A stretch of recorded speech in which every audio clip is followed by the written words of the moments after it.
Неге адамдар лайықсыз өмір сүреді? Егер адам жұмысын нашар атқарса, ол шағымдана бастайды. Маған қанша төлейтінін білесің бе? Білем. Содан да сенің мұнда не істеп жүргеніңді түсінбеймін. Меніңше бәрі оңай. Ұнамаса істеме. Кез келген шаруада солай. Әлгі адаммен бірге тұру қиын ба? Тұрма. Іскер серіктестерің арам болса ауыстыр. Костюмың жараспаса, жарасатын адамға бере сал. Ұйқың қашса, жан дүниеңе үңіл. Көңіл күйің болмаса, емдел. Бұл ел ұнамаса, көшіп кет. Қолыңнан келген істе, бірақ қыңқылдама.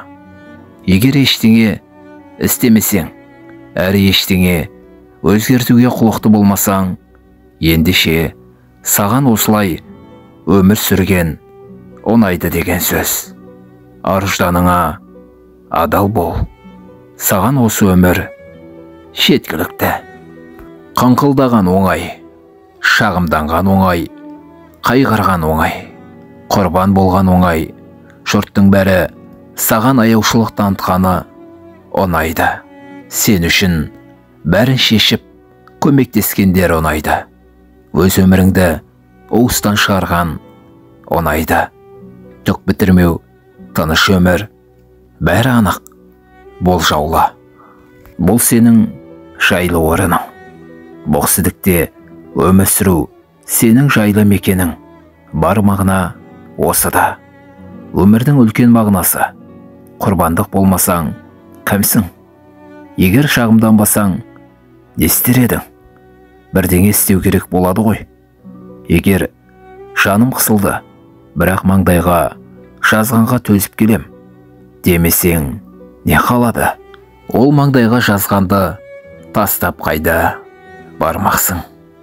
Қалай өмір сүрер едің? Ештеңе шешпеу, бұл да шешім.